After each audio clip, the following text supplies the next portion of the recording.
Muy buenos días a todos, todas, particularmente a nuestro invitado, Juan Carlos Letelier. También saludo en segundo lugar a todos nuestros alumnos que están presentes, a nuestros profesores, también especialmente a Jaime Rau y Raúl Aguilar, que han accedido a acompañarnos. Bueno, ellos son profesores de la universidad que nos apoyan, también nos han apoyado y nos van a seguir apoyando en la carrera.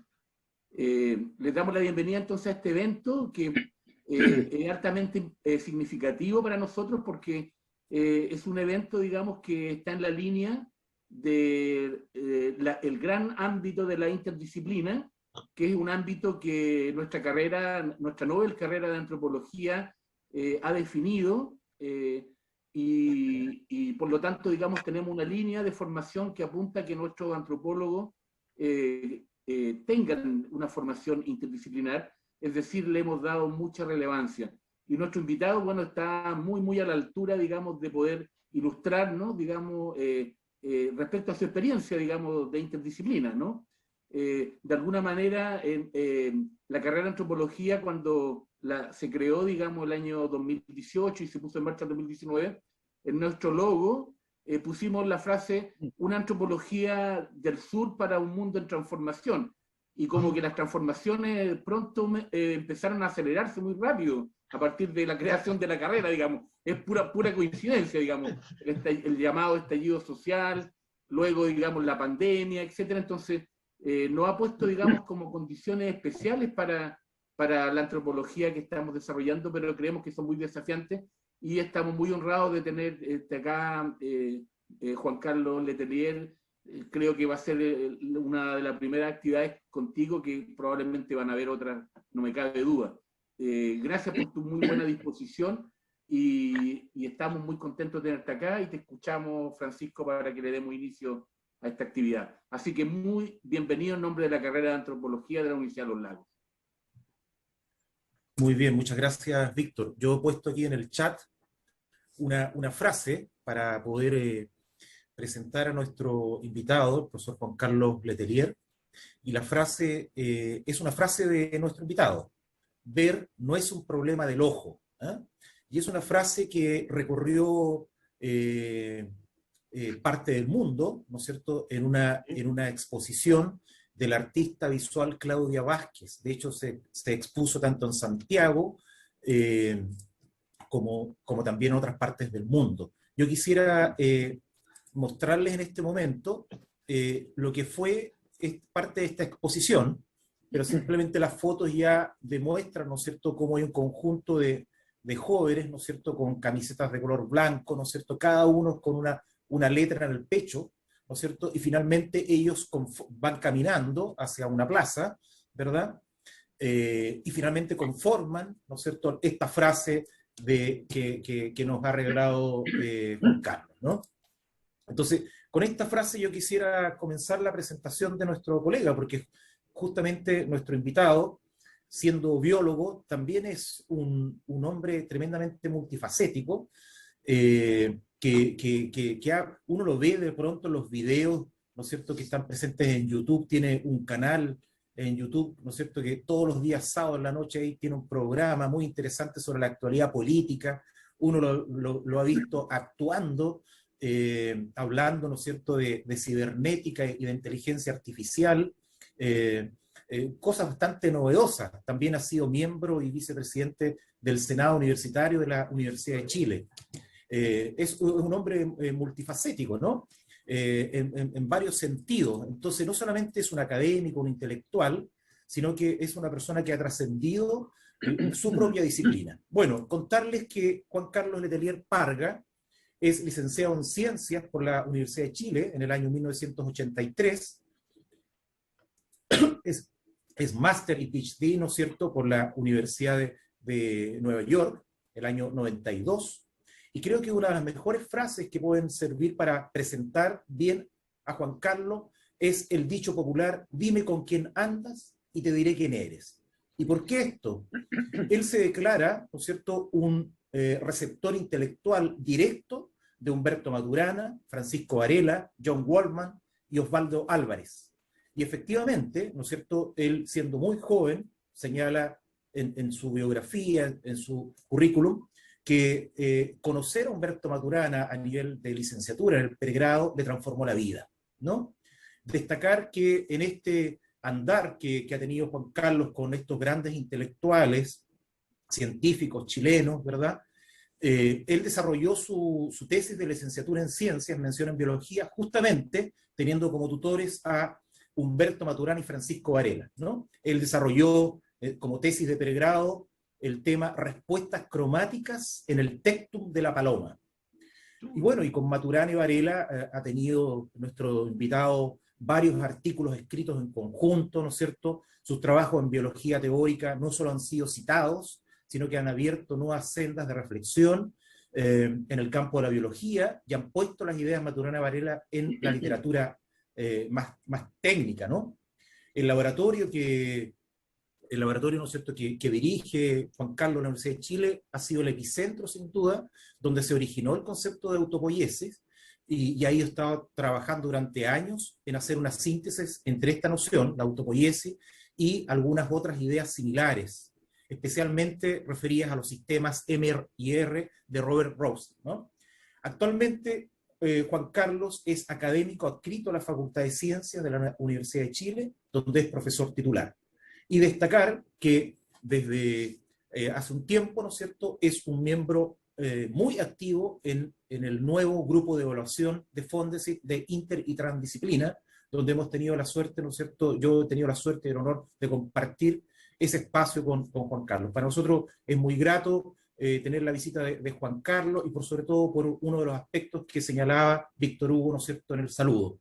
Nuestra joven carrera de antropología tiene dos componentes, ¿verdad? Dos sellos distintivos. Y uno de estos sellos, ¿no es cierto?, justamente es la investigación en antropología, y el segundo sello, que se conecta directamente con la actividad de hoy, la interdisciplina. Queremos formar antropólogos y antropólogas, ¿no es cierto?, que conociendo de antropología, ¿verdad?, en términos teóricos, conceptuales, temáticos, también, ¿no es cierto?, incluyan en su propia formación la interdisciplina, que muy probablemente, ¿no es cierto?, les ayuda a abrir nuevos campos, ¿no es cierto?, en lo profesional, conectándose con instituciones públicas, municipios locales, ¿verdad?, con las distintas comunidades locales, ¿verdad? Y en este sentido creemos que podemos hacer un aporte al país desde el sur, desde nuestra Universidad de los Lagos, ¿no?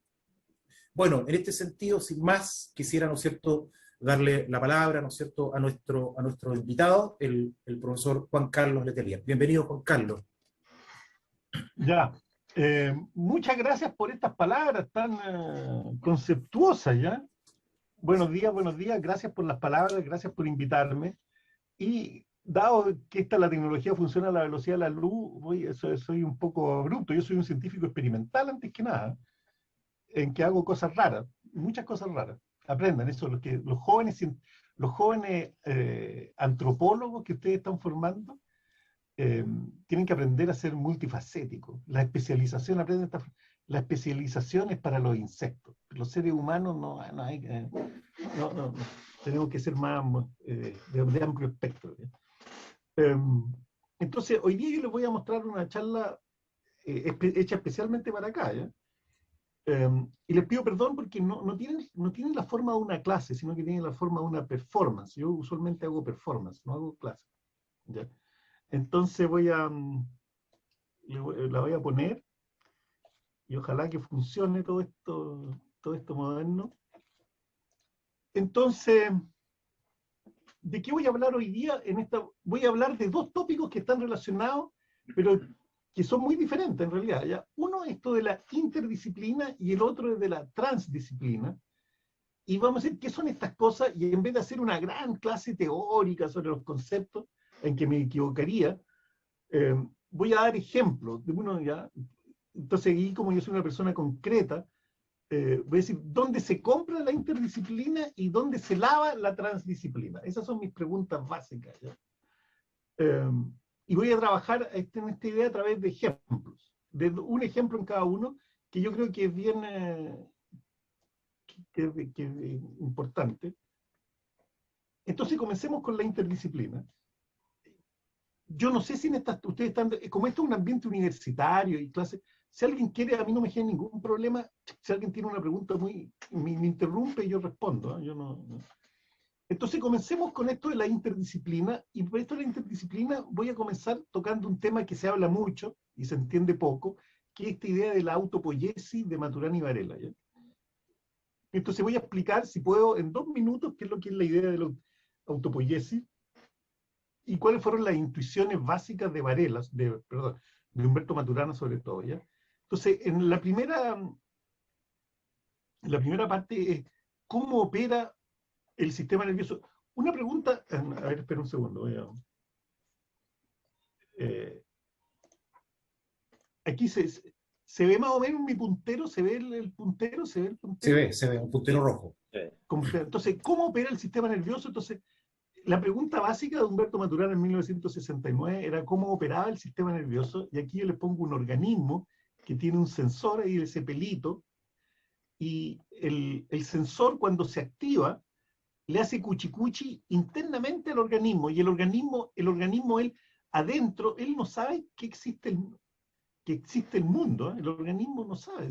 Si ustedes se hacen chiquititos y se ponen en una célula de ustedes, esa célula no tiene idea de que existe Chile, que existe el COVID, que existen las elecciones, esa célula que existe mi gato, siendo que estoy al lado del gato.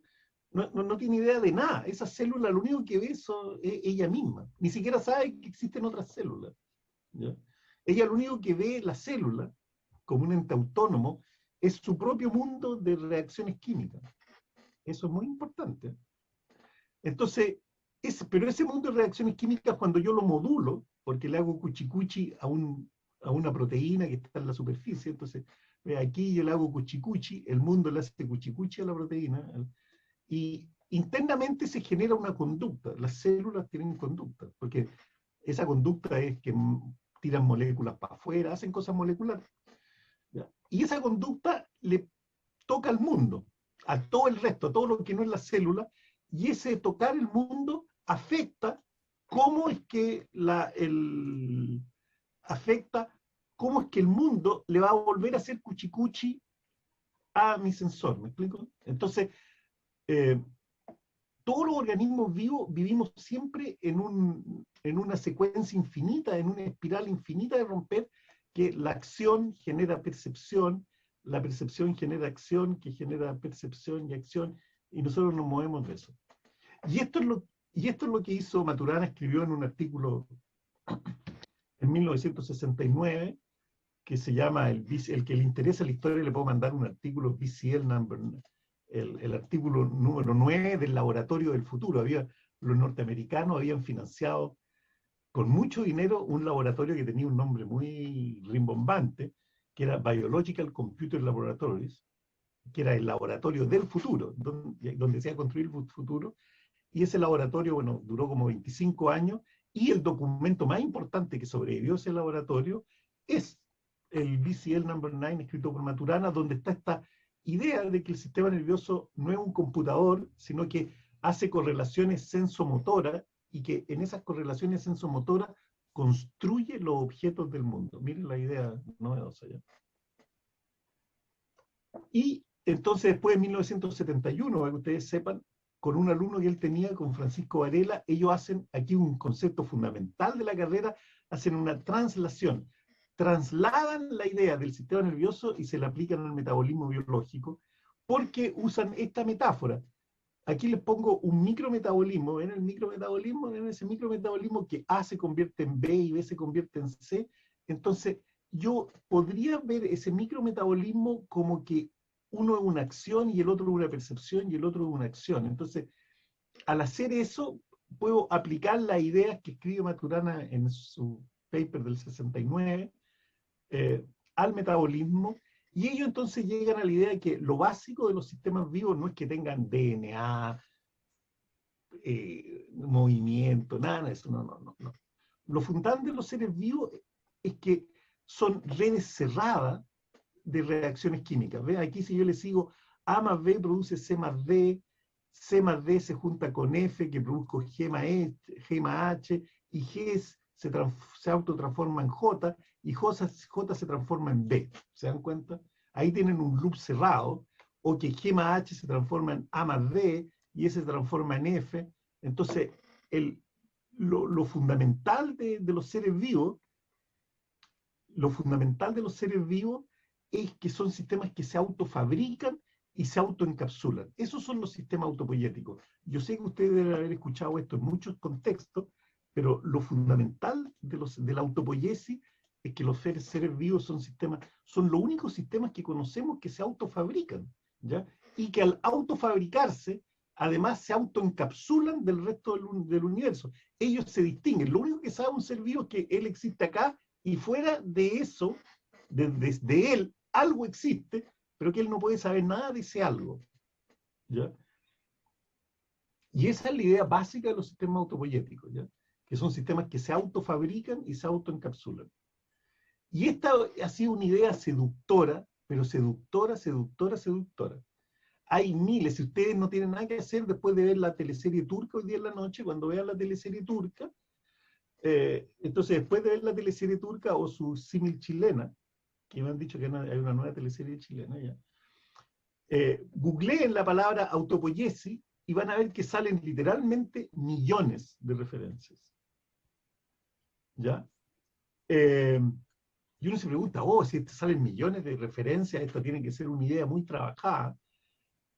Pero no es así. Yo les voy a mostrar que aquí hay algo fundamental que tiene que ver con la interdisciplina. Entonces, salen miles y miles de referencias, y esta idea fue hecha hace casi 50 años. El libro original de Maturana y Varela es de 1972.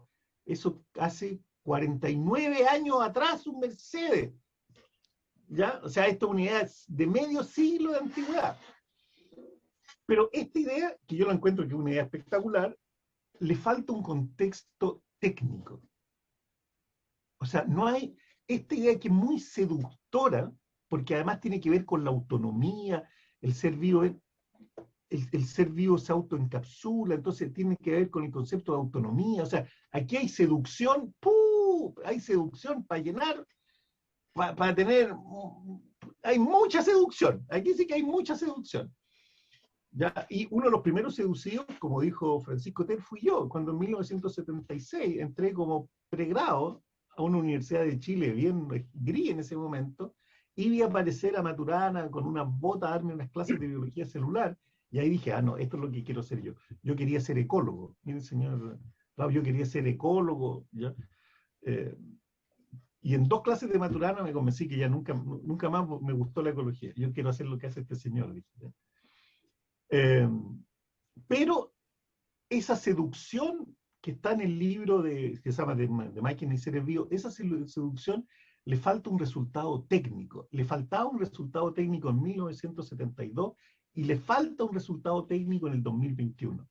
¿Ya? Por ejemplo, ¿a qué me refiero a un resultado técnico? Es que somos incapaces, usando esa teoría, de entender la estabilidad de los sistemas autopoyéticos. Si supiéramos tanto, imagínense, según la propia teoría, han habido sistemas autopoyéticos en forma continua en el planeta Tierra desde hace 3.850 millones de años. Bueno, no tenemos idea de cómo aplicar esta teoría para entender por qué este sistema autopoyético no se desarma en el próximo minuto. No tenemos teoría de estabilidad. ¿Ya? Nada, no tenemos ni cómo aproximar ese problema, no tenemos esa cosa. ¿Cuál es el origen de los sistemas autopoyéticos? No, esa cosa es que es el origen de los sistemas vivos, pero dado que los sistemas autopoyéticos dicen que son la gran teoría de los sistemas vivos, yo habría esperado que la gran teoría de los sistemas vivos algo iluminara el problema del origen de los sistemas vivos. Y, aunque la teoría también algo dice de la evolución de los sistemas vivos, ¿ya? Y que los sistemas vivos en 3.850 años hemos pasado de una bacteria así minúscula, a los elefantes, las ballenas, los murciélagos, los picaflores, las abejitas, todo eso ya no tenemos idea no tenemos idea de si se puede entender la evolución a nivel de detalle con la teoría de los sistemas autopoyéticos, aunque sabemos alguna relación, qué es lo que debería tener esto con respecto a la idea de Darwin. Y hay un paper muy perceptivo escrito por Maturana y Podosi sobre ese aspecto, ¿ya? Entonces, yo quiero decir que no existe un andamiaje técnico para usar la noción, la intuición autopoyética y avanzar a una teoría más compleja, más completa además, ¿ya?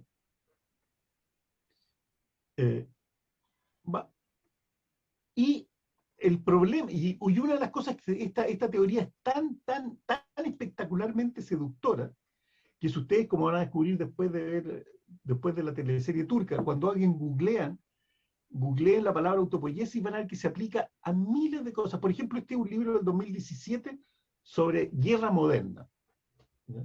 Y escrito por gente que sabe hacer la guerra, porque no, o sea, que los británicos, esos 6 años, esos saben tener un ejército y moverlos 10.000 kilómetros para ir a hacerle una guerra a los argentinos en las Falklands. Los británicos saben esos detalles, ¿ya?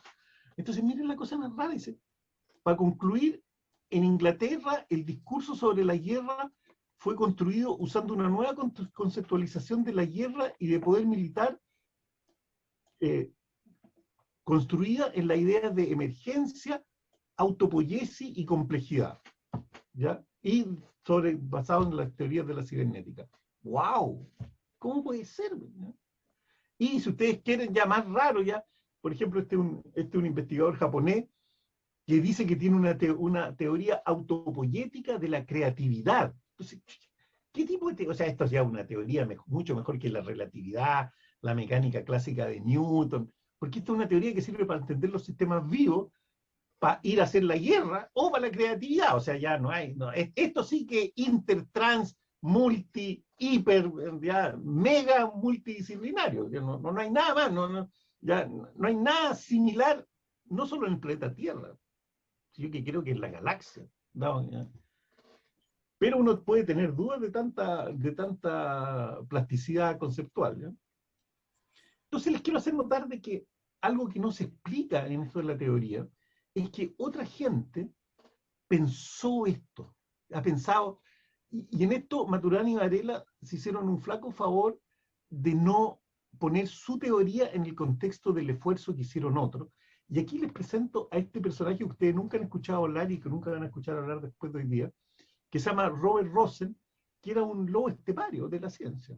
Y este compadre primero escribió un libro al que le guste todo esto, es un libro donde escribió un libro que se llama Life Itself, en 1991, que observen que una búsqueda comprensiva sobre la naturaleza, origen y fabricación de los sistemas vivos. Y Robert Rosen, él espontáneamente llegó, 10 años antes que la autopoiesis, también llegó a la conclusión que lo fundamental de los seres vivos es el hecho de que se autofabrican, ¿ya?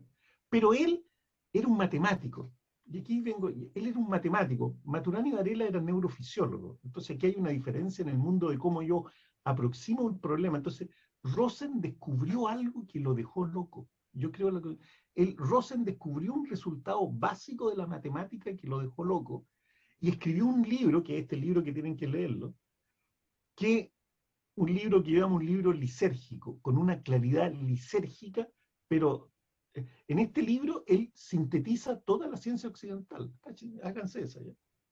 Aquí la gente que escribe en estos temas tiene objetivos, tiene cumbres muy altas que subir. Sintetiza toda la ciencia occidental de una manera que es solo propia, y es imposible leer. O sea, tanto Maturana y Varela escribían más o menos oscuramente, Rosen escribe ya claramente, negramente, no se entiende nada, pero tiene una intuición muy poderosa. Y la intuición muy poderosa es que él, para entender la organización biológica, en vez de usar ecuaciones diferenciales, él usa una rama de la matemática súper abstracta, que es la teoría de categoría. Y en esa rama súper abstracta, él cree que tiene un resultado, y yo llegué a la conclusión que él no tiene un resultado, sino que él tiene, igual que Maturana y Varela, él tiene una intuición súper poderosa, ¿ya? Súper poderosa, y él se da cuenta de algo que es increíble, que imagínense que ustedes desconocen, todos saben lo que si ustedes a la función f le aplico el número 2 y saco 7, ¿ya? Eso es perfecto, ¿ya? Entonces imagínense que f, a ver, voy a hacer una función, que f de x es x cuadrado, ¿ya? olvidémonos de ese x cuadrado. Por lo tanto, f de 3 es 9, eso es 3 al cuadrado. Rosen se da cuenta que en ciertos contextos es posible de resolver la increíble ecuación de que la función es una incógnita. Entonces yo tengo que, hay un gran X que es una incógnita, yo se la aplico a un numerito, por así decirlo, y si yo sé la respuesta, yo puedo saber lo que es el X grande, sé lo que es la función. Eso sí que es una cosa muy novedosa, ¿me explico? Y él se da cuenta que esto es posible en ciertos contextos, pero es tan elaborado que yo creo, él vio esto que era posible y mi conclusión es que él se volvió loco. ¿Ya? Y siguió escribiendo en esto de una manera oscura, nadie lo entendió, murió de algo que no debió haberse muerto. Se murió en 1998, 99, de diabetes en el mundo norteamericano, en el mundo canadiense. No sé, es curiosísimo que se murió relativamente joven. Se jubiló también muy joven, lo echaron de la universidad, lo echaron 2 veces de la universidad porque dijeron, mira, tu trabajo no tiene ningún impacto, a ti nadie te cita, tú no citas a nadie, que tiene que ver además con cómo es la labor académica.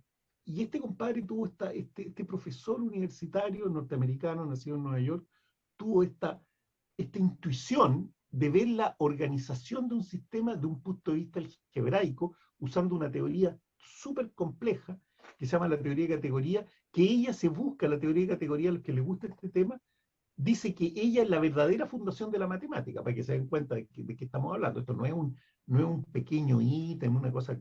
No, esto es la teoría de categoría, según los matemáticos modernos, es la verdadera fundación de la matemática. Entonces, quiero hacer notar cómo alguien se aproxima al problema de la organización de un sistema de una manera completamente nueva y avanza un poquitito. Entonces, lo que nosotros nos encontramos el día de hoy es que la autopoiesis de Maturana y Varela es una idea, es una intuición muy interesante, pero que no ha podido, en casi 50 años, generar un resultado técnico que realmente permita avanzar. Y esta es la real realidad, algo fundamental falta. Y en los sistemas MR, así se llaman las ideas de Rosen, los sistemas MR de Rosen, otra intuición interesante, pero que no ha podido en casi 60 años generar un resultado técnico que realmente permita avanzar. Esta es la real realidad, algo fundamental falta. Entonces, hay algo fundamental que falta en nuestro entendimiento de cómo hablar de organizaciones. Nosotros tenemos una teoría, una manera muy elemental de hablar de organizaciones. Pero lo que sí sabemos, si soy un biólogo teórico, lo que sí sabemos el día de hoy, sabemos lo que no falta, mira, o sea, lo que sobra en cierta manera.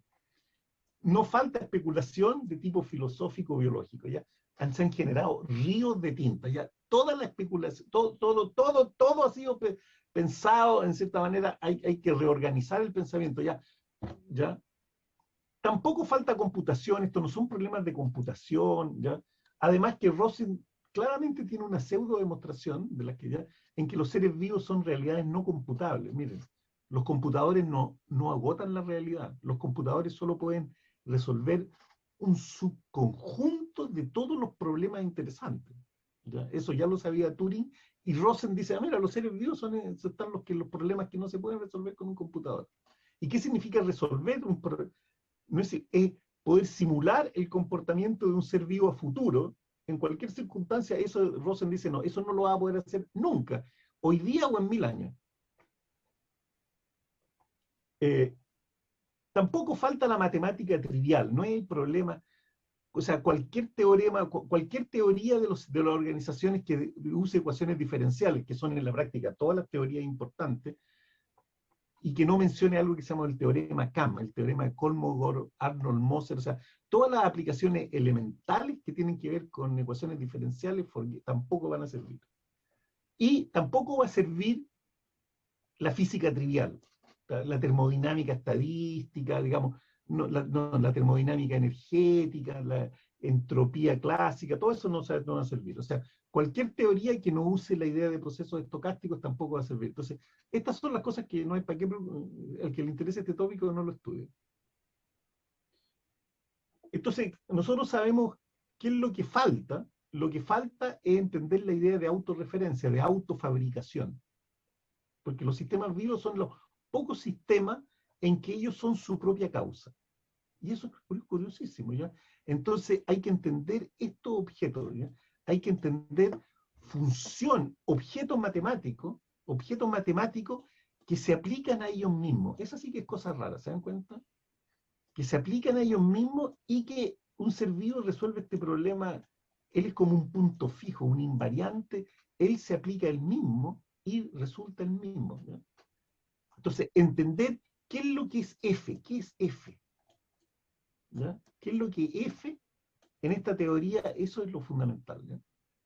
Y entonces, aquí tienen un ejemplo real de interdisciplina. ¿Qué es lo que es la interdisciplina? La interdisciplina no es usar, en este caso, no es usar resultados de la matemática o de la biología, que se usa todo el rato. Eso los ecólogos usan ecuaciones, las ecuaciones de Volterra-Lotka, usan matemáticas, ecuaciones diferenciales para entender la interacción de las presas y los predadores, pero eso es el uso de la matemática en la biología, que es iluminante, pero eso no es un caso claro de interdisciplina. Este es un caso claro de interdisciplina porque tres ciencias tienen que colaborar para clarificar un problema y que las ideas de una esclarecen a la otra, porque nosotros estamos aquí en un problema, no es que la biología use la matemática, sino que en este es un caso en que tal vez por primera vez la biología puede iluminar una nueva faceta de la matemática, que es lo que decía que pasaba Rosen. O sea, esto de los sistemas que se autoconstruyen nos impone una nueva interpretación, o sea, tenemos que construir aspectos de la matemática que no han sido construidos, ¿ya? Entonces, esto genera una primera visión interdisciplinaria pura. Aquí tienen un problema que es interdisciplinario porque no es que la biología use de la matemática, sino que ideas de la biología demandan que la matemática genere nuevas ideas. Y las ideas que se requieren, se los puedo garantizar, sus mercedes, son absolutamente esotéricas. O sea, vayan a estudiar teoría de categoría, ¿ya? Y algo parecido pasa con la física, que tienen que entender cómo hablar de estos sistemas que tienen miles de variables no lineales, y aquí nos sirve escudarse, es que yo voy a usar la teoría de complejidad y de lo fractal.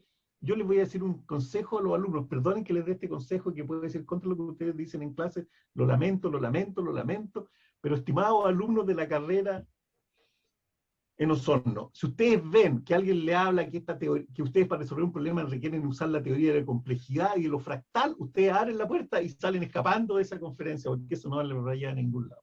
¿Ya? La fractalidad del mundo nos sirve para responder un problema real del mundo. ¿Ya? Perdonen, ¿eh? Bueno, entonces ese era mi ejemplo de interdisciplina, en que lo fundamental de la interdisciplina es que dos disciplinas cooperan para avanzar realmente en la creación de un nuevo concepto, ¿ya? No es el uso de un concepto en otra disciplina, que no. Es que dos disciplinas o más cooperan para crear un nuevo concepto, y en eso la ciencia occidental ha sido bien malita. Somos malos, porque cada investigador va a su laboratorio y lo que hace es la repetición de lo que hizo en su estudio de doctorado. Perdón, esto es una... Bueno, yo no hago clase, yo hago performance. Pero entonces, este es un ejemplo de interdisciplina real que hay que hacerla, ¿ya? Y está llena de estos ejemplos si ustedes los empiezan a buscar, pero somos malos. La ciencia occidental es mala en casos de interdisciplina. Y el otro caso que es distinto, quiero hablar de una situación de transdisciplina, y yo creo que aquí el COVID nos está enseñando algo fundamental. Entonces, este gráfico, para mí este gráfico es curiosísimo. Este gráfico me hizo cambiar de punto de vista muchas cosas. Este es el gráfico de los casos diarios de COVID en Chile, y nosotros estamos en la cuarta ola. Nosotros estamos en la cuarta ola, y si me preguntan a mí, yo no tengo idea por qué estamos en la cuarta ola. De aquí van a ver que no está una crítica al gobierno y nada de eso. O sea, estamos en la cuarta ola a pesar de que tenemos una de las campañas más exitosas de vacunación. Entonces estamos en la cuarta ola, y yo lo que les digo es que si estamos así ahora, no hay nada de lo que ellos hemos hecho que no me garantice que en un año más estemos en una situación aún más complicada. ¿Ya? Porque esto nos enseña, justamente, nos enseña que somos parte de una dinámica y que no entendemos la dinámica. ¿Qué pasó acá? Esperen.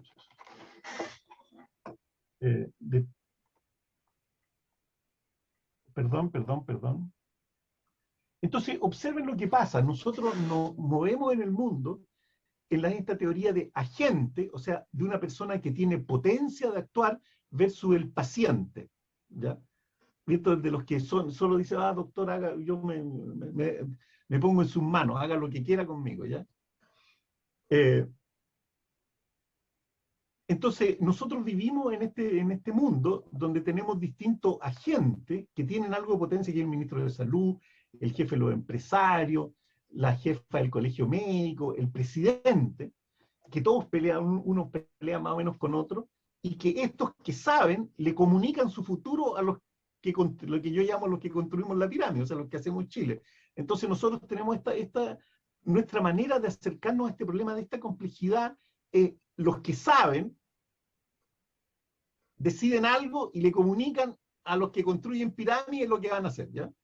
Y ese resultado no es resultado, porque los dueños del conocimiento hablan, y hablan mucho, y la curva de contagio hace lo que quiere. Pues. Miren qué cosa más curiosa lo que nos pasa a nosotros, ¿ya? Nosotros estamos en un país que tiene una de las campañas de vacunación más exitosas. Se han multiplicado las camas críticas por 4,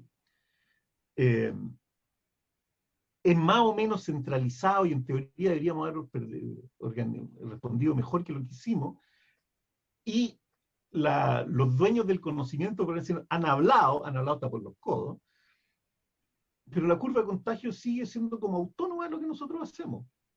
Entonces hay un problema. Esto refleja que detrás de esto hay un problema muy serio, ¿ya?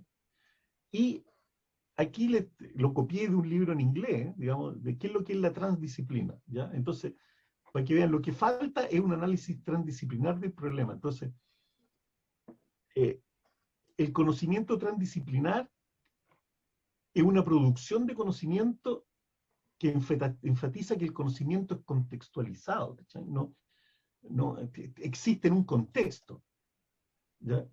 Que ese contexto implica que hay que saltarse las barreras normales de las disciplinas normales que uno opina, ¿ya?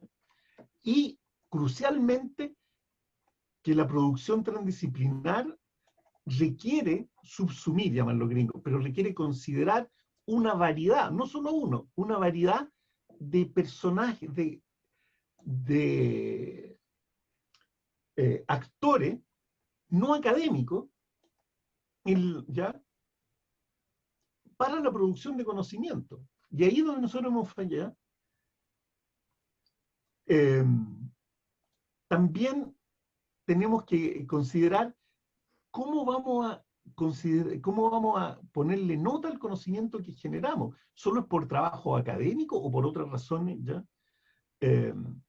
Y que, es más, podría haber que las maneras de evaluar el conocimiento sean tácitas, no sean así, no sean unas fórmulas matemáticas. A nosotros nos encanta medir todo con fórmulas matemáticas en la producción intelectual.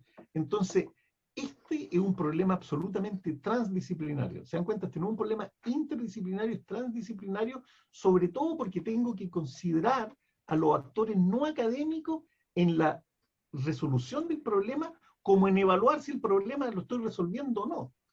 ¿Ya? Por lo tanto, lo que yo vengo es que aquí nosotros necesitamos, en Chile en este momento, necesitamos una dosis no homeopática, o sea, no en pequeñas cantidades, de transdisciplina, donde tenemos que juntar esto de los actores. Entonces aquí me encanta que a los que les pongo el nuevo concepto, el Chile pruso-venezolano. Ahí tenemos a Andrés Bello, que era un genio venezolano, y aquí el casco de la escuela militar, que está muy orgulloso siempre de las Fuerzas Armadas por su tradición prusiana, y aquí está lleno de ministros que representan al Chile actual, ¿ya? Pero también tenemos que tenemos que incorporar a los chiles profundos. El Chile de los que no está, aquí está la foto de la lista del pueblo, de una lista del pueblo, como los chiles de otros de los chiles profundos, ahí tengo un error, me equivoqué profundos. ¿Ya? Tenemos que considerar justamente los actores que tienen que cooperar en resolver este problema. Porque solo con actores del mundo académico y oficial hemos fallado. Eso hay que reconocerlo. ¿Ya? Solo los actores oficiales hemos fallado. Entonces aquí yo que propongo es que hay que reconocer, al igual que los alcohólicos anónimos, que el problema nos domina. No, que no sabemos qué hacer y nos autoengañamos. ¿Ya? Y que todas nuestras certezas anteriores, quiere decir, el modo de entender, nos atrapa. Seguimos, nos gusta el alcohol, no nos podemos evitar eso. Que somos todos iguales. ¿Ya? Que no hay unos mejores que otros. Y que la salida, o sea, tener la solución al problema, depende de la unidad y apoyo del grupo. Y que una vez obtenida la solución, mantenerla es una labor constante. Entonces, que la transdisciplina, considerado como esta manera nueva de obtener conocimiento eficaz, debe ser un modo de vida sobre cómo enfrentamos algunos problemas. Entonces, ¿qué es lo que deberíamos hacer nosotros? Es hacer una especie de proyecto Manhattan de la transdisciplina. ¿Sí? Puede ser de que esta emergencia dure no meses. Hace un año yo estaba seguro que la emergencia iba a durar meses. No que un año después iba a estar en la misma cuarentena en Santiago, que es lo que nos pasa hoy día, y tengo entendido que están en cuarentena, no son, ¿no? Entonces, tenemos que considerar que esta es una emergencia que puede durar años, ¿ya? Que va a requerir nuevas técnicas inmunológicas, vaya uno a saber lo que es. Entonces tenemos que considerar esto con una emergencia social que es equivalente como la del proyecto Manhattan, o sea, como se hizo la bomba atómica en la Segunda Guerra Mundial. ¿Ya? Entonces, ¿qué es lo que hemos aprendido hoy o qué es lo que he tratado de explicarle? Le he dado a usted un claro ejemplo de interdisciplina, ¿ya? Donde ideas de la biología iluminan a la matemática, ¿ya? Iluminan la matemática con M mayúscula, y no es que la biología use ideas ya elaboradas por la matemática, ¿ya? Y hemos visto que hay una situación actual que nos consume, el PIB disminuyó 4%, ¿ya? Cuya solución puede venir de un análisis y una conducta transdisciplinar. Los expertos ya dieron todo lo que tenían que dar, lo dieron los expertos, ¿cierto? Ya no es un problema de expertos, ¿ya? Pero para que este enfoque funcione, debemos abandonar muchas certezas, y especialmente la certeza de que nosotros sabemos y los otros viven como los ratoncitos del campo en el error. Si ese es el problema, nosotros todos creemos que yo sé y tú no sabes. Tenemos que abandonar esa certeza por una nueva manera de generar certezas relacionadas con el conocimiento en este tipo de problemas. Y si ustedes quieren saber más, les aconsejo vayan ahí hay sitio en la Universidad de Chile. Esto justamente la Universidad de Chile está tratando de crear lentamente grupos de análisis transdisciplinar de la realidad chilena. ¿Listo? Muchísimas gracias, Juan Carlos. Muy motivante tu exposición. Como dices tú, una performance, ¿no? Pero que sin duda, ¿no es cierto?, logra y nos permite ir entendiendo, teniendo más claridad respecto a estas diferencias entre multi, inter y transdisciplina. Me parece que lo ha hecho bastante bien y motivando. Bueno, como carrera de antropología hemos querido promover un diálogo justamente de carácter interdisciplinar, ¿no? Por ahí, ¿no es cierto?, aparecen en el chat algunos comentarios. Gonzalo Guajardo, ¿no es cierto?, felicitaba tu exposición y preguntaba a ver si podía tener acceso a uno de los primeros trabajos de Maturana del 69 que tú has mencionado. El colega Gonzalo Miranda también agradece, ¿no es cierto?, tu refrescante exposición, dice, ¿verdad? Y bueno, como les decía, como carrera hemos querido motivar, ¿no es cierto?, luego de la charla de Juan Carlos, un diálogo justamente con dos profesores de nuestra carrera, ¿no? Con el colega Jaime Rau Acuña, ecólogo, doctor en ecología, ¿verdad? Y también, ¿no es cierto?, con el profesor Raúl Aguilar Gatica, ¿no es cierto?, profesor de filosofía, posgrado en teoría del conocimiento. Entonces, en este momento, y antes de pasar a abrir un espacio para preguntas para quienes nos acompañan, ¿verdad? queremos, ¿no es cierto?, motivar esta conversación. Entonces, ya hemos escuchado la presentación de Juan Carlos, motivadora sin duda, iluminadora también, como dicen los colegas por el chat, y quisiéramos invitar a Jaime, entonces, en este momento, a abrir, ¿no es cierto?, una conversación contigo, Juan Carlos, y vamos a hacer lo mismo también invitando al profesor Raúl Aguilar. Así que adelante, Jaime, por favor. Hola, muchas gracias, Francisco. ¿Qué tal, doctor Letelier? Yo en realidad entiendo lo que es un diálogo. No sé si un diálogo entra en la intuición autopoyética necesariamente, porque los diálogos pueden compartimentalizarse y probablemente, como el de que se mencionó acá de este matemático, no se puedan fabricar. Pero me interesa, más que la transdisciplina y la interdisciplina, la multidisciplina. Y en ese sentido, bueno, voy a ser breve para que puedan participar especialmente los estudiantes de la carrera. Eso me gustaría escuchar. Entonces, de la presentación del colega Letelier, bueno, tengo 3 puntos anotados: diferencias entre y semejanzas entre multidisciplina, interdisciplina y transdisciplina. Algunos ejemplos que vienen de la ecología, como el conocimiento ecológico local y el conocimiento ecológico tradicional, que entran en el concepto de transdisciplina. La transdisciplina incorpora, además de lo académico, a otro tipo de conocimiento o sabiduría, mejor dicho.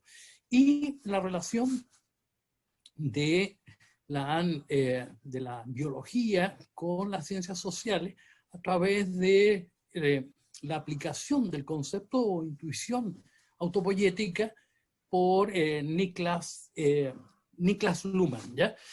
Bueno, esos serían 3, permitirían un diálogo bastante largo, pero me llamó la atención de estas performances 2 conceptos que utilizó el doctor Letelier. Y eso es lo que quería un poco consultarle, que lo pueda desarrollar un poco más. La idea de avance. Mencionó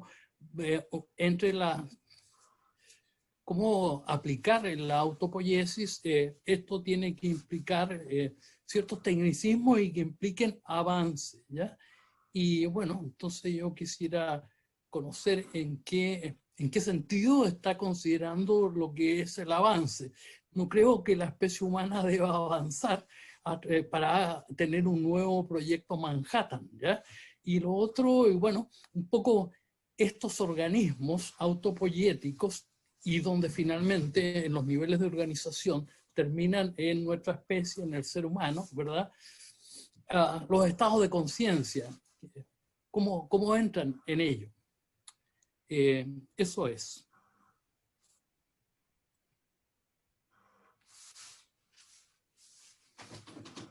Juan Carlos.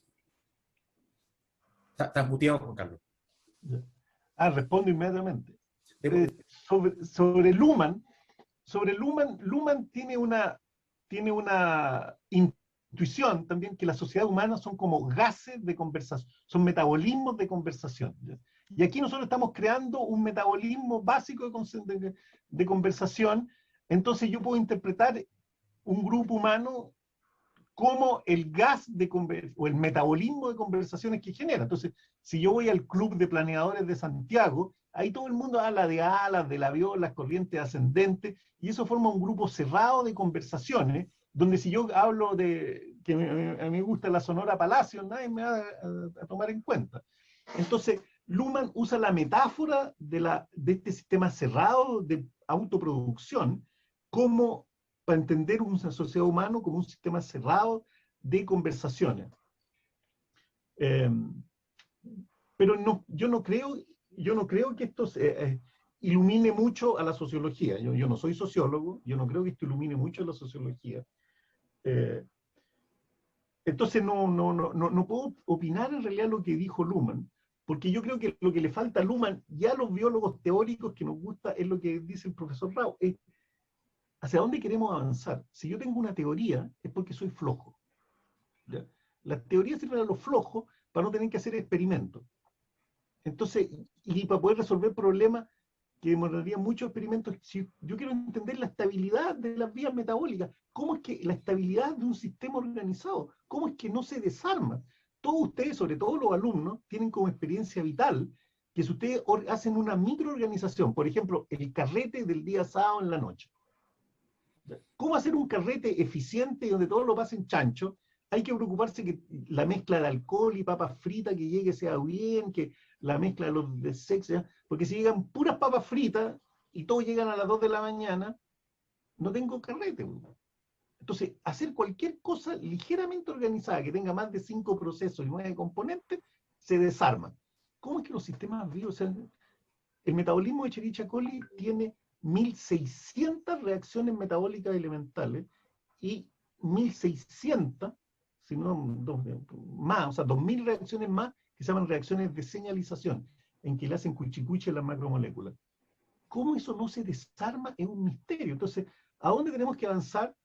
¿A dónde tenemos que avanzar? Es tener una teoría de los sistemas organizados que responda a esa pregunta. Nosotros no sabemos cómo. Y el que visualizó, Rosen visualizó algo, pero ese problema de estabilidad no tenemos idea. Y nosotros sabemos que no va a ser con las teorías clásicas de ecuaciones diferenciales y de sistemas dinámicos, que alguien puso en el chat. Y lo otro, lo del proyecto Manhattan, no, si yo no quiero hacer una nueva bomba atómica, no quiero hacer esa nueva bomba atómica, pero sí lo que sí, yo creo que yo veo una urgencia en la sociedad normal, es que nosotros tenemos que aprender a usar el conocimiento y a los generadores del conocimiento, que ustedes van a ser, los alumnos de su carrera son los generadores del conocimiento en 20 años más. Tenemos que aprender a usar ese conocimiento para el uso de la sociedad, entonces, y tenemos que aprender a saber hacerlo. Entonces necesitamos en ese sentido, yo sé que el profesor no quiere un proyecto Manhattan para la bomba atómica, pero estoy seguro que el profesor quiere sí un proyecto Manhattan para usar el conocimiento que ustedes están generando, sobre todo en las cosas de las ciencias sociales, para resolver nuestros problemas. Porque nosotros vamos a resolver el problema de la ecología. Mire, yo les traje porque un libro que tienen que leer por la urgencia, La sobrevivencia de Chile. Este es un libro, no sé si se ve bien, escrito por Rafael Elizalde McClure en 1969-70, que muestra el desastre ecológico en Chile, hace 50 años atrás. Y ustedes saben que él lo publicó y nadie lo compró, y se deprimió y se suicidó a lo bonzo en el aeropuerto de Tobalaba, en Santiago, en abril de 1970, porque en el Chile de 1970 no había espacio para estas reflexiones. ¿Ya? Pero hoy día, 50 años más tarde, estamos en la misma. Entonces, nosotros sí que necesitamos un proyecto Manhattan en ese sentido para que los productores del conocimiento, sobre todo de las carreras que ustedes representan, se puedan usar para resolver los problemas que nos van a tocar. Entonces, por eso, esta urgencia, y puse la metáfora del proyecto Manhattan. Pero eso no sabemos hacerlo, nadie lo sabe hacer, pero pucha que sería bonito que nosotros comenzáramos a hacerlo. Eso sería, pero puta, eso sí, eso sería un uso pero planetario del conocimiento. Ese es mi comentario. ¿Te deja satisfecho un poco la respuesta, Jaime? No sé si no hay por qué estar de acuerdo con todo, pero quizás sea buen diálogo entre ustedes dos, ¿verdad? Súper. De hecho, yo admiro también mucho y he leído muchas veces ese texto de Elizalde, y además a propósito de transdisciplina e interdisciplina, también en la poesía de Luis Oyarzún, en el diario de Luis Oyarzún, está planteado esto, o sea, no hemos aprendido nada. Entonces, mi pregunta era, mi intuición ahora era que a lo mejor lo que nos conviene, no hay que buscar el avance, tal vez la mejor manera de llegar lejos sea quedarse donde uno está. Así que sí, muchas gracias. Gracias, Jaime. Gracias, Juan Carlos. Voy a relacionar una pregunta que aparece en el chat del colega Gonzalo Gajardo, que también es de tu área. Gonzalo, él es genetista, y dice, ya que se mencionó la realidad nacional en tu exposición, Juan Carlos, ¿no será que hay muchas certezas en el país y poca reflexión? Dice que valora la performance que desarrollaste para los estudiantes de la carrera de antropología, y pregunta, ¿cuál sería tu recomendación respecto del valor de la reflexión para la búsqueda de nuevas soluciones o paradigmas? No, yo creo que nuestro problema parece que es un problema latino, es que solo tenemos certeza. Entonces yo estoy seguro que estoy en lo correcto y todos los demás están equivocados. Entonces tenemos mucha certeza y muy poca reflexión.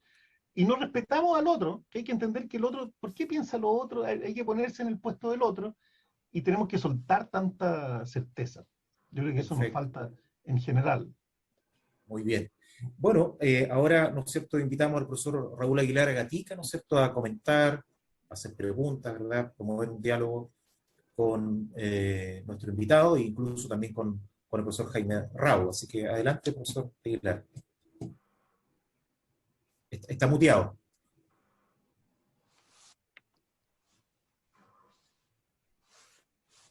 ¿Ahora sí? Ahora sí, se escucha muy bien. Bueno, muchas gracias. Un gusto poder escuchar al doctor Letelier, Jaime. Esto me retrotrae un poco a lecturas de hace bastantes años. Rescataba de mi biblioteca precisamente ¡Wow! de el 72, 73, sí. Me costó 10 euros, aquí tengo todavía anotado, con esta imagen de la portada del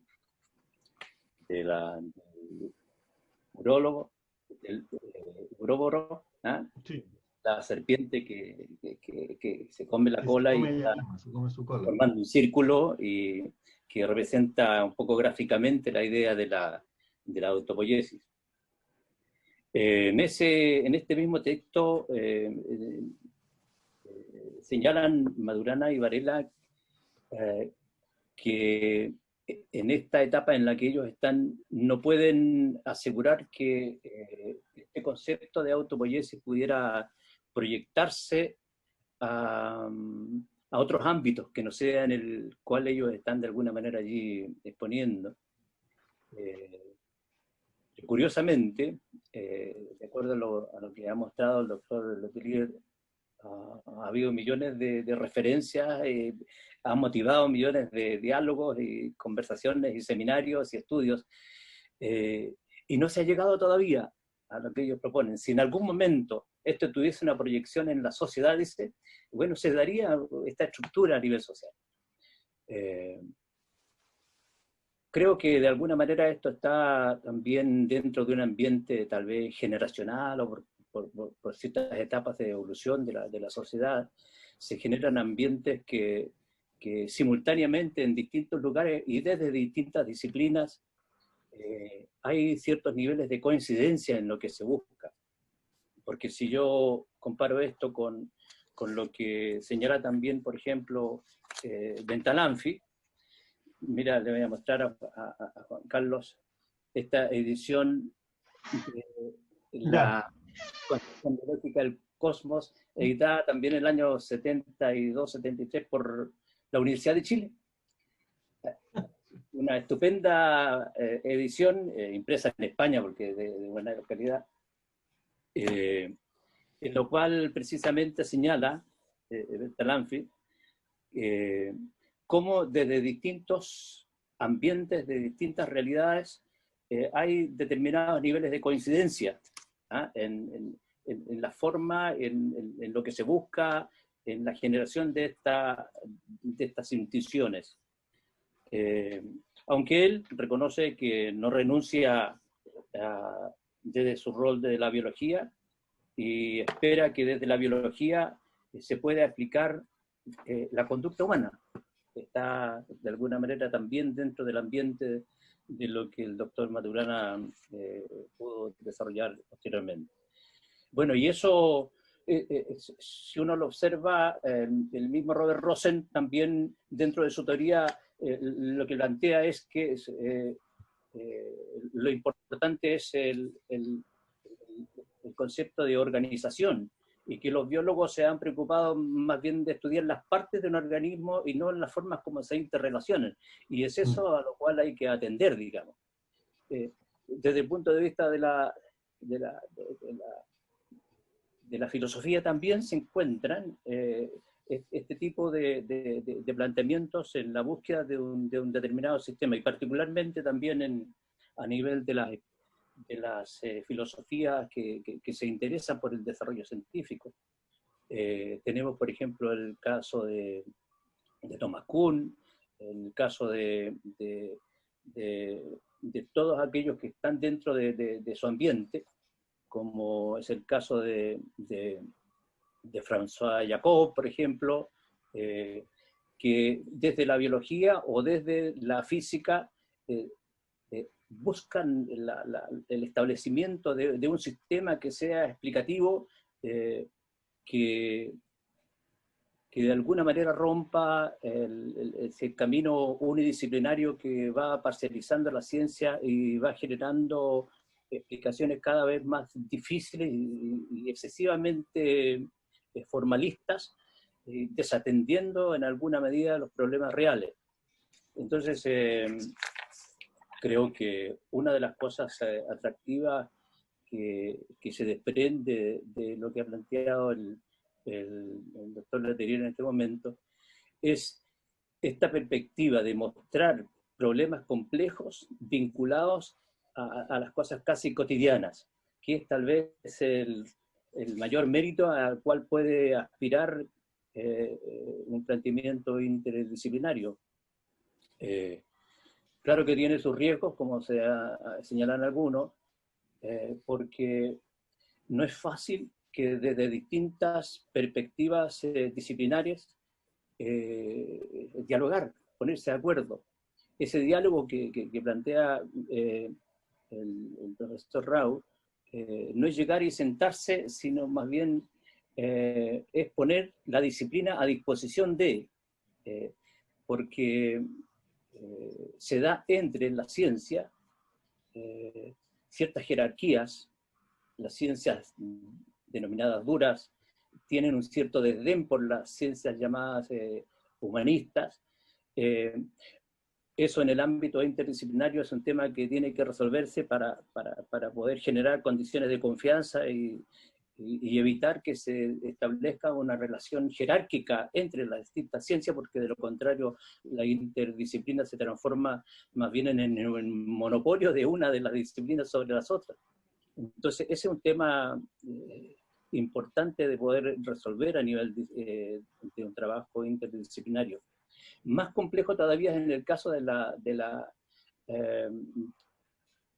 transdisciplina, porque ahí ingresan otros actores que no son propiamente científicos, y así como dentro de la ciencia se da una cierta discriminación hacia las ciencias que no tienen la formalidad de las ciencias más duras, a nivel del ámbito científico existe también una minusvaloración del pensamiento común, digamos. Y claro, la transdisciplina surge a partir de necesidades que van más allá de la ciencia.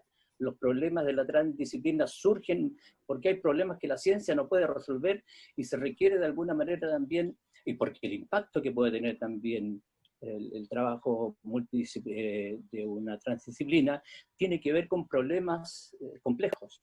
Y esos problemas complejos obviamente que desbordan el sistema categorial de cada una de las disciplinas en particular. Entonces allí, cómo integrar el trabajo de las disciplinas particulares, además con la opinión de personas, actores que no son propiamente científicos, es realmente una tarea difícil, compleja, y que tal vez es una de las causas por las cuales no se ha logrado avances significativos en este ámbito. Pero cada vez más los problemas que aquejan a la sociedad actual requieren de respuestas que no sean monodisciplinares, requieren de respuestas que emanen de un trabajo transdisciplinar o multidisciplinar. Y ahí hay algunos ensayos que son interesantes de poder explorar, como es el caso, por ejemplo, de la ciencia postnormal, ¿no? En el cual aquellos problemas que de suyo son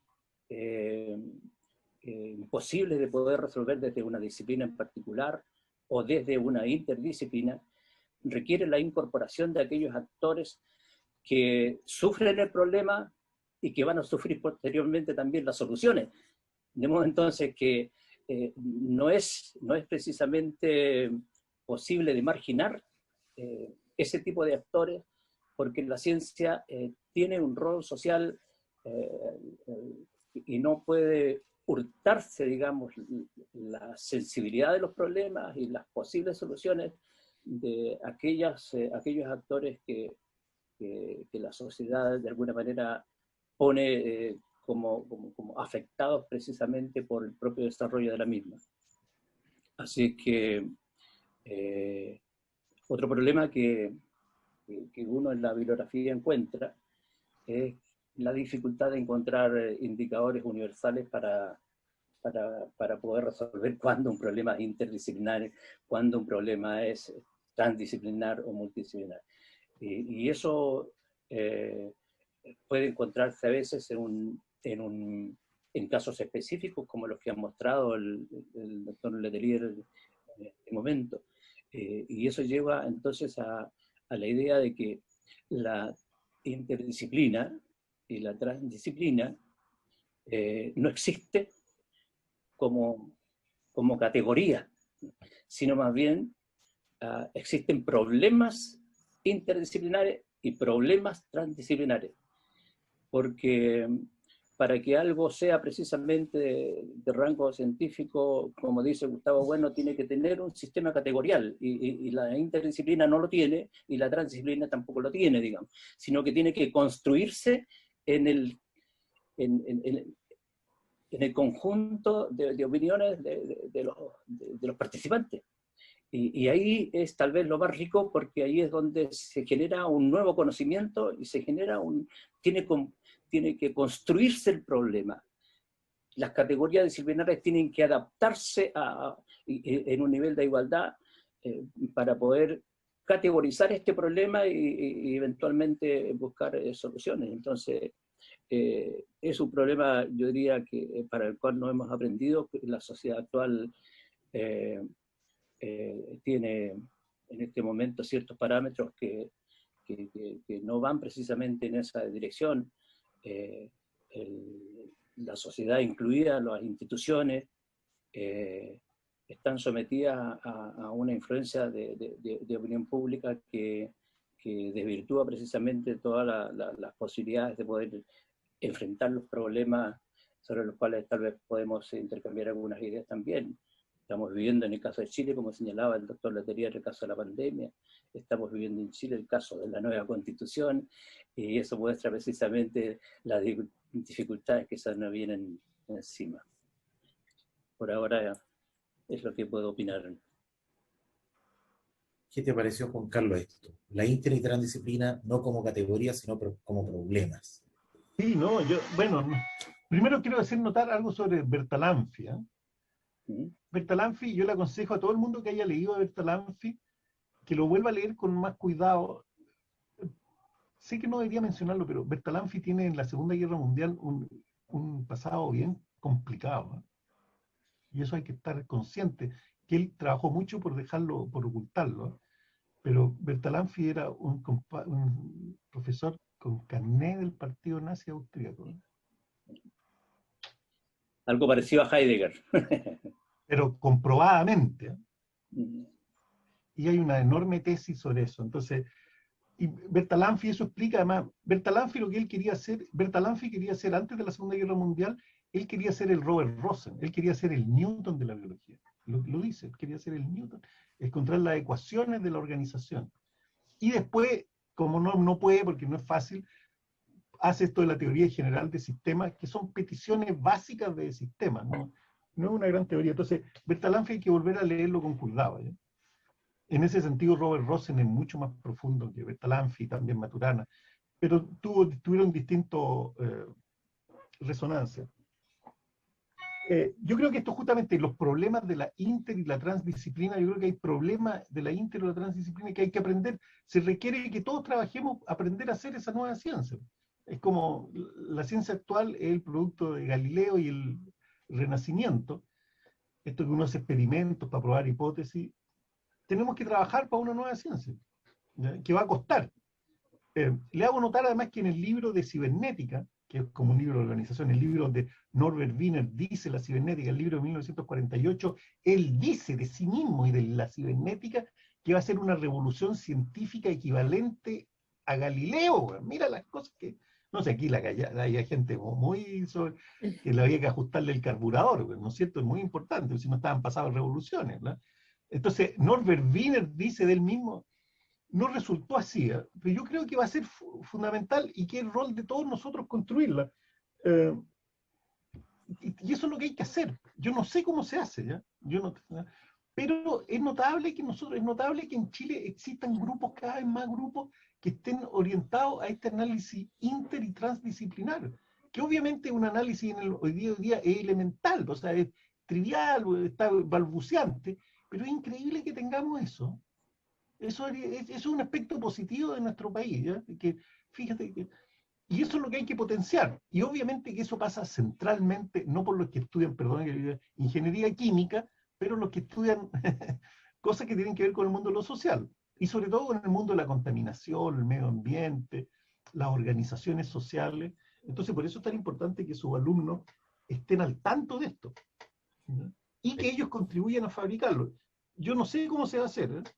Pero sí que hay que tenerlo. Y que puede ser que ahí sea la nueva gran revolución científica que hay que generar, ¿no? Don Raúl queda más o menos o medianamente satisfecho con el comentario o la respuesta de Juan Carlos o quiere replicar algo. Importante conocer eso, ¿no? No, sí, muy bien, perfecto. El tema de que quería solamente recalcar es el hecho de que en determinados ambientes sociales, por razones de época, se van dando ciertas coincidencias que permiten de alguna manera abrir nuevas brechas y sin embargo en este tiempo, en nuestra época, nos encontramos con una condición desde el punto de vista de la influencia de los poderes intelectuales que es absolutamente distinta a la que se dio en épocas pasadas, digamos. Quienes dirigían de alguna manera la opinión pública en la antigüedad eran los filósofos, en la Edad Media los teólogos, y ahora parece que son los periodistas, digamos, porque en definitiva todo lo que tiene que ver con el trabajo académico y los intelectuales y los filósofos están, digamos, en el patio trasero de las decisiones, digamos. Entonces, pero la influencia que tienen estas ideas, como que de alguna manera van impregnando, generan influencia más allá de la ciencia. Si uno ve, puede responder a un análisis muy confuso, pero bueno, como dice Mario Bunge, los filósofos siempre navegan por la confusión, digamos. El tema es que esta tendencia a establecer sistemas, a generar, más allá de las ideologías, digamos, explícitas, a través de distintas herramientas, como en este caso, por ejemplo, las comunicaciones, y van generando una tendencia que repercute en algún momento y revienta por cualquier lado. Me refiero específicamente a los efectos que está teniendo la globalización, que desde el optimismo modernista ha llevado a tener influencias también en política, de alguna manera. Uno lo observa en los planteamientos de Fukuyama y de toda esta gente que consideran que la sociedad ha llegado a un nivel de desarrollo en el cual como que tiene que cerrar el círculo y retroalimentarse dentro de sus propias condiciones, de sus propios valores y de las formas de interrelación que el sistema capitalista ha instalado, digamos. Y eso repercute y genera reacciones regionales, culturales, subculturales, etc., que muestran que eso está explotando por distintos lados. Entonces, el planteamiento ideológico tienen un impacto, un efecto político, económico, etcétera, pero en algún momento chocan, digamos, porque se pretende moderar la realidad a contrapelo de lo que las propias identidades locales, regionales, culturales tienen. Y eso es un hecho que tal vez explica de alguna manera también lo que está sucediendo en este momento a nivel mundial, digamos. Un rechazo a un sistema que se ha querido instalar de manera global, de manera unilateral, con una serie de elementos, digamos, de eufemismos y de capas, digamos, que ocultan la verdadera intención, pero que han impregnado derechamente en nuestra juventud y aun cuando consideramos que tenemos ciertos grados de identidad que son invulnerables, los medios de comunicación actual tienen mucha efectividad para ir instalando esas ideas.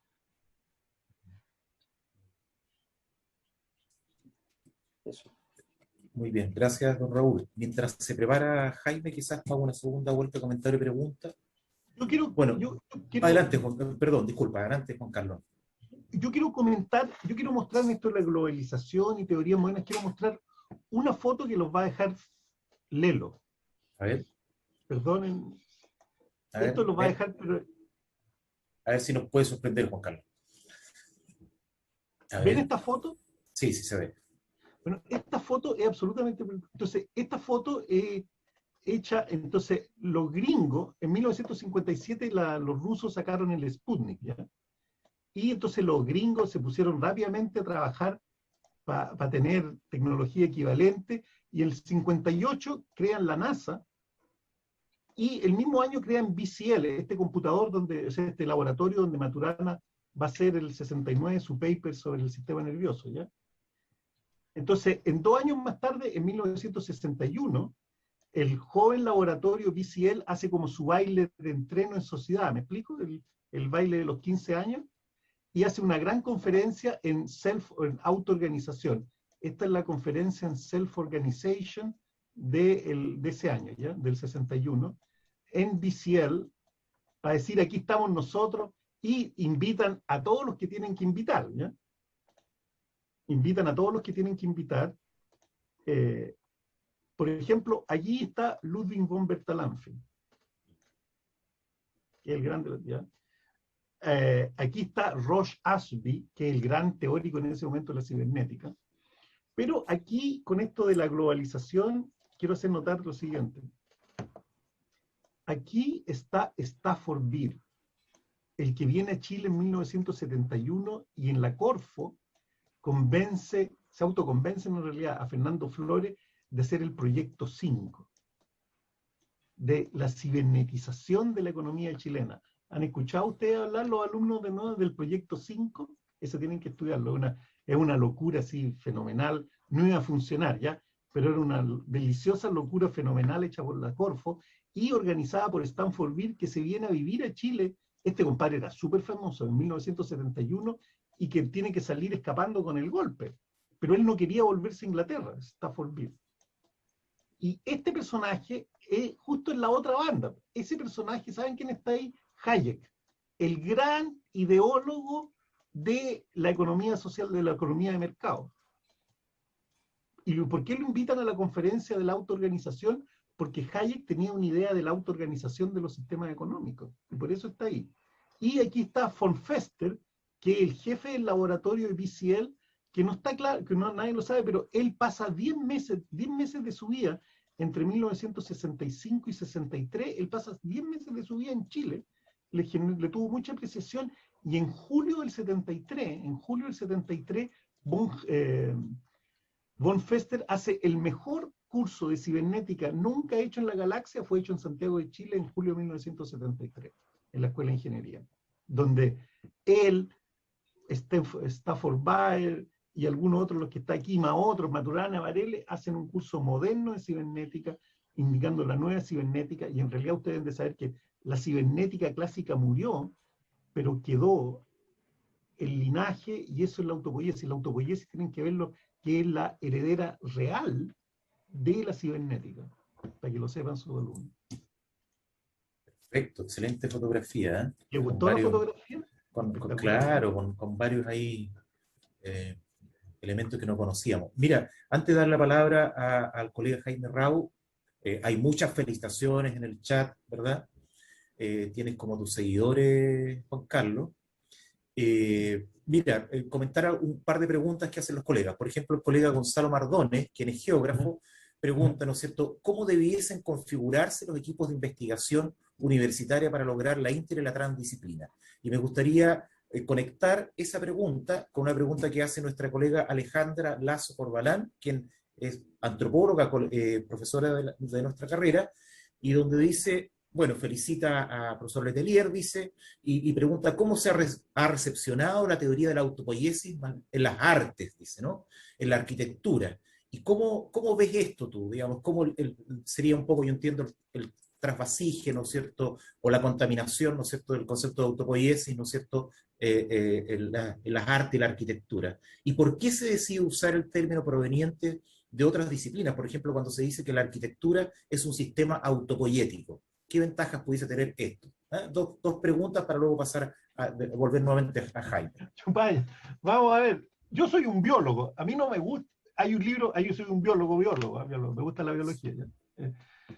Me encanta la arquitectura. Hay un libro hecho por un arquitecto famoso que se llama La autopoiesis de la arquitectura, por Schumacher. Así se llama el compadre, no es el campeón de Fórmula 1. ¿Ya? Y que tiene miles y miles de, o sea, ha vendido cientos de miles de copias, se llama La autopoiesis de la arquitectura. Pero eso es un hecho metafórico, porque la arquitectura también se puede ver como una conversación entre la persona y el concepto de la arquitectura, ¿no? Hoy día ya no se fabrican casas como se fabricaban en 1920. ¿Ya? Los espacios, nos gustan otros los espacios, entonces se puede ver que hay una conversación de las personas, pero que está mediada por los espacios arquitectónicos. Entonces, en ese sentido, es una idea lumaniana. ¿Ya? Entonces, que es como una metáfora de la autopoiesis, y a mí no me convence. Yo quiero la teoría de las organizaciones del metabolismo, ¿me explico? Yo no voy a morir tranquilo, y parece que no voy a morir tranquilo, pero me estoy dando cuenta que eso, ¿ya? Sin una teoría del metabolismo, porque el metabolismo es estable, ¿ya? ¿Qué es lo que le pasa a los edificios? Y si es que la creatividad autopoiética, y si la guerra es autopoiética, muy interesante, pero no responde a la pregunta que me gusta a mí, porque uno es un ser humano que tiene... Eso es la aplicación, esa es la translación, es seductora, pero es falsamente seductora, yo creo. ¿Ya? Ahora, respecto de qué es lo que hay que hacer inter y trans, ojalá yo lo supiese. Eso no se puede imaginar. Le puedo decir un secreto, no se lo cuente a nadie que le conté yo, esto es un secreto, pero en el propio grupo inter y trans que da los fondos del sistema, esa pregunta es una pregunta válida.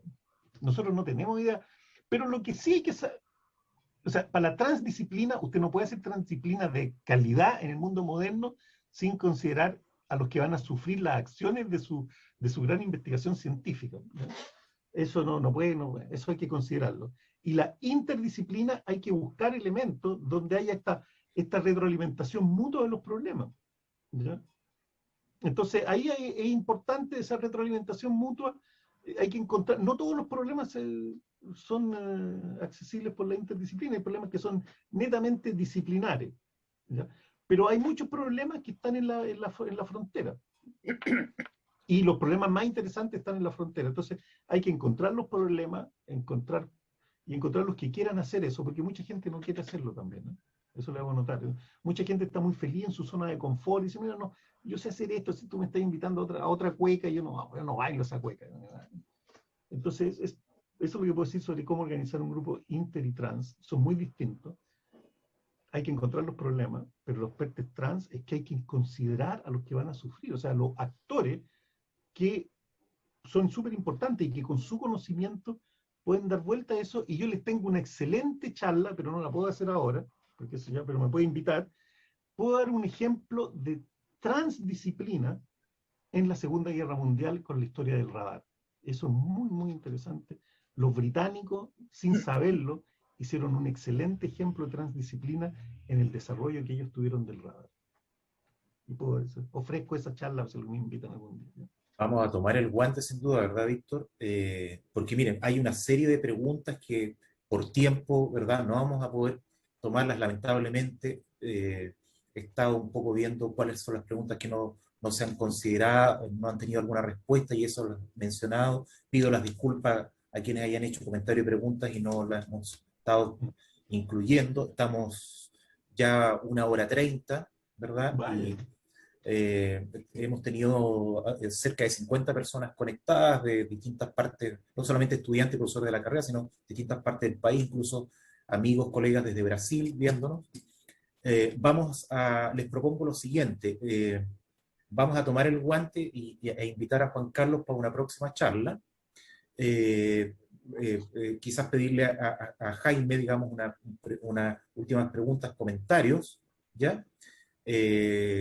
Palabras al cierre de parte de don Raúl Aguilar, y cerramos con Víctor Hugo y dejamos finalmente al invitado que se despida. Jaime, por favor. Gracias. Yo iba a comentar lo mismo. 48 personas participando, entre ellas de otras instituciones, una amiga de la Universidad Austral, Andrea Pino Pideri. Andrea Pino, sí. Saludo a través de ella y la saludo, aprovecho esto con disculpa de ustedes. Bueno, íbamos a hacer un fondecito juntos sobre ecología de carnívoros que no se concretó. Pero sobre todo me ha impresionado mucho la actividad del chat. Yo soy un tipo que me gusta mucho ver el chat.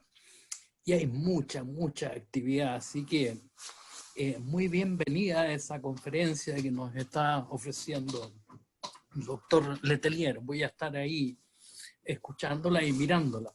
Me ha recordado esto de la termodinámica y de la cibernética en mis cursos con el doctor Javier Aracil, ¿ya? Y concuerdo también que es algo que ya no fue un sistema autopoyético, no se pudo seguir autofabricando en el tiempo.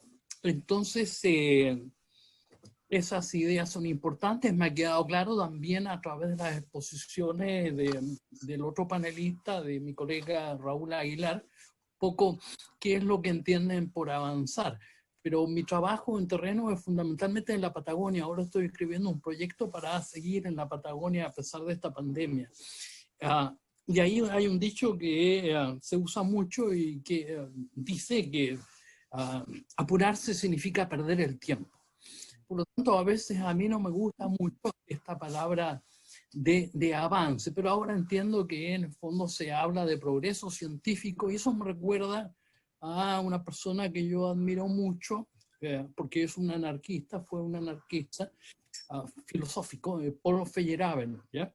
Y en su biografía póstuma, él y sobre todo su mujer, que es una bióloga, que está viva y trabaja en un organismo de conservación, bueno, en el fondo todo este avance significa matar el tiempo nomás. Esto tiene que ver con ejercicios de tipo intelectuales. Por eso que la autopoiesis la menciona el doctor Letelier como una intuición. Pero nosotros, nuestro quehacer es la ciencia. Y el avanzar en ciencia es el progreso científico. Entonces esto obliga a leer. Lamentablemente mi biblioteca está lateral a mí, ¿ya? Pero tengo muchos libros ahí y de repente miré, no es que lo comparta, ¿ya? Pero tal vez la autopoiesis, que establece una relación entre causa y efecto o causa y consecuencia, pero que es interdependiente, entonces Popper diría que es simplemente una tautología, ¿ya? Y por lo tanto, si es una tautología, no es ciencia hipotético-deductiva. Entonces, pero sin embargo ha inspirado montones de otros caminos, incluso cuestionados en las ciencias sociales, como el enfoque de Niklas Luhmann, ¿ya? Entonces, bueno, esos son comentarios de tipo epistemológico. Tal vez para Juan Carlos, no sé qué piensa de eso, pero quizás a lo mejor en el tiempo y en este avance, solo la autopoiesis como Prigogine tal vez sea solo una ilusión y filosóficamente, como muchas, ya una aporía. ¿Mm? Ese es mi último comentario y bueno, de nuevo felicito este diálogo y la charla, que ha estado muy, muy estilo performance. Eso es, de la performance. Gracias, Jaime. Juan Carlos, ¿quieres partir o agregamos al tiro No, yo a quiero profesor Aguilar? al tiro, porque Al escuché tiro, algo, ¿no?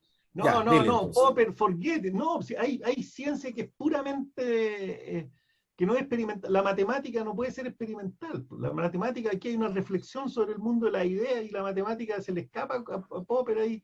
Y la ciencia es la creación de herramientas de manipulación del mundo. Si por eso la autopoiesis es una intuición, pero no manipula el mundo todavía. Todavía. Y ahí lean a Rosen. Rosen, el capítulo 4 del libro Life Itself, los va a dejar listos para el psiquiatra, bueno, porque les va a destrozar toda su certeza. Te has mandado hartas frases hoy día, Juan Carlos, ¿eh? Una de ellas por ahí me la mencionaba un colega antropólogo joven. Al inicio tú decías, he hecho muchas cosas raras, pero se aprende. Otra frase que dijiste al inicio, la especialización es para los insectos, dijiste. ¿Eh? Claro, no, eso sin lugar a dudas. La Buena frase. especialización es para los insectos. Buena frase, ¿no? Buena No es- frase. Buena frase. Profesor Aguilar, palabras al cierre. Bueno, primero, el grato momento y la compartición de ideas tan actuales y tan necesarias, digamos, desde luego es un agradecimiento por eso al doctor Leterrier. Y quedan tantas cosas. Yo tomaba ahí del chat una pregunta que debiera ser un tema también de análisis interdisciplinario, que se pregunta sobre el proceso constituyente, cómo se integran los conocimientos y las reflexiones de los distintos actores, digamos. Y ese es un problema central de la transdisciplina, precisamente, con todas las dificultades que significa hacer dialogar, como decía el profesor Rau, hacer dialogar, pero dialogar de manera auténtica. Dialogar no significa conversar, dialogar no significa discutir, dialogar significa, porque en la conversación no hay un orden, se conversa por placer, no por solucionar problemas. Cuando se discute se trata de imponerle al otro, ganarle al contrincante, y en cambio en el diálogo significa abrirse a la solución de determinados problemas. Y en ese sentido hay un gran desafío en este momento en la Comisión Constituyente, porque están los especialistas y está la gente, el ciudadano común, que quiere ser partícipe precisamente de esta gran construcción. Y hay que compatibilizar el especialista. Yo me recuerdo Aristóteles para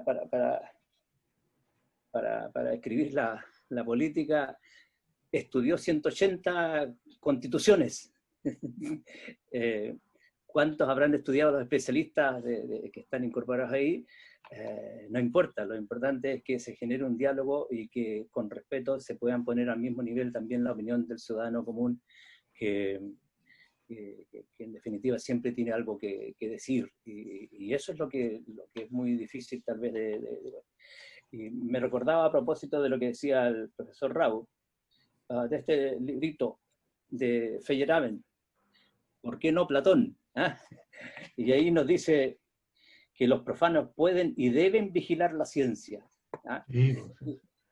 Es necesario entonces, digamos, de entender que todos los que formamos parte de una sociedad cumplimos un rol, tenemos una determinada aspiración, y no es sano para el desarrollo intelectual de una sociedad que pretendamos hurtarle a algunos sus derechos y resolvamos los problemas complejos que afectan a todos y los resolvamos simplemente a nivel de determinados sectores especializados. Los problemas más importantes de la ciencia en este momento están más fuera de las universidades y de los ambientes académicos que dentro de las universidades, digamos. En realidad, la ciencia que está ejerciendo un mayor impacto en el desarrollo de la sociedad actual se hace en laboratorios y en instituciones que son muy transversales, digamos. Entonces, el gran desafío que en este momento se presenta a partir de la pregunta es cómo las ideologías, los intereses creados, los afanes de poder se someten a un diálogo auténtico. Tal vez es lo único que podría llevar a un buen resultado de todo esto. Así que muchas gracias. Muchas gracias, profesor Letelier. Muchas gracias, Jaime, por la participación. A Francisco y a Víctor Hugo. Gracias, profesor Aguilar. Juan Carlos, muchísimas gracias. Palabras al cierre, ¿te parece? Ya, no, bueno, primero, muchas gracias por invitarme. Espero que le haya gustado.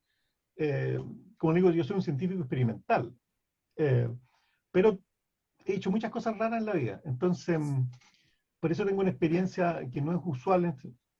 Y yo creo que el futuro va a ser muy interesante. Así que invítenme, les prometo, a la charla Transdisciplina en el radar británico de 1940. ¿Les gustó? Yo creo que viene una cosa en que, sobre todo los alumnos de carreras como la que ustedes tienen ahí, va a ser fundamental. Y los meses que vienen, los años que vienen, no sé, en Chile viene un periodo, pero espectacular. Va a venir el destape chileno, que va a ser, pero hasta los marcianos nos van a venir a ver. De hecho, me comentaron algo que no lo puedo creer, güey, que en el canal de la antigua licencia universitaria de la televisión de la Universidad Católica, que ahora se la vendieron a Luxi, ahora, después de las noticias, hay una teleserie sobre mujeres y actividad íntima. O sea, ya no ya comenzó un destape que ya va a ser infinito. Viene un periodo de creatividad de la sociedad chilena que va a ser muy positivo, y yo creo que la gente de las carreras que ustedes tienen van a jugar un papel fundamental. Muchas gracias, Juan Carlos. Bueno, comentar que esta charla, esta actividad del profesor Juan Carlos Letelier, con comentarios del profesor Jaime Rau y el profesor Raúl Aguilar, está siendo grabada y la vamos a subir al canal YouTube que tiene la carrera de Antropología ULAGOS. También comentarles a quienes escribieron por el chat y agradecerles que nos hayan acompañado y se hayan preocupado de escribir, ¿verdad?, en el chat. Le vamos a hacer llegar al profesor Letelier todos esos comentarios y preguntas. Le vamos a hacer llegar ese registro. Hay varias cosas re interesantes, incluso algunas cosas que coincidan con las últimas palabras del profesor Aguilar, esta relación con el proceso constituyente, por ejemplo, ¿no? La necesidad de pronto de a lo mejor pensar desde una ciencia postnormal, etcétera, ¿no? Pero todo este registro del chat se lo vamos a hacer llegar al profesor Letelier, a quien agradecemos infinitamente esto.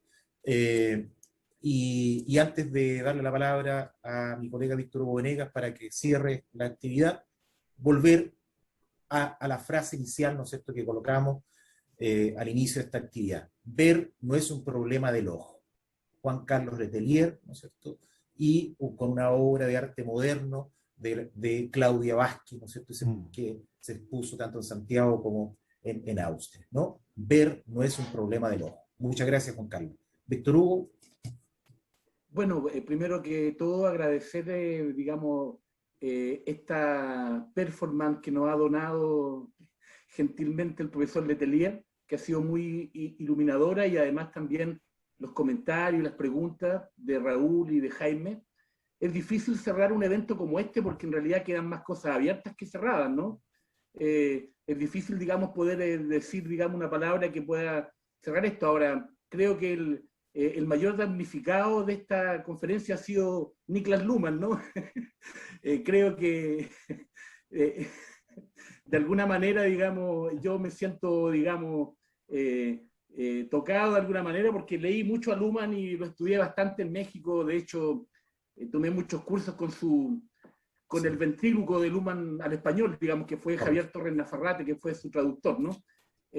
Creo que, digamos, la metáfora que dice el profesor Letelier es muy interesante verla porque igual ha producido mucho efecto en la sociología del conocimiento, en ramas tan diversas como el derecho, digamos, y otras aplicaciones. Pero me parece muy interesante el diálogo, la confrontación de esta idea, de esta cosa de esto que se está construyendo, porque en realidad creo que es algo, digamos, que nos desafía, que nos llama, que nos presenta, digamos, como desafío, digamos, como a las ciencias sociales, en este caso, digamos, de cómo tener miradas más integrativas, digamos, respecto, digamos, a los fenómenos que están produciendo nuestras transformaciones, digamos, en la sociedad en este momento. Así que agradecer, digamos, como todo lo que acá se ha dicho, todas estas conversaciones, esta suma de conversaciones que acá, digamos, se han manifestado, y sin duda nos tenemos que ver nuevamente porque acá han quedado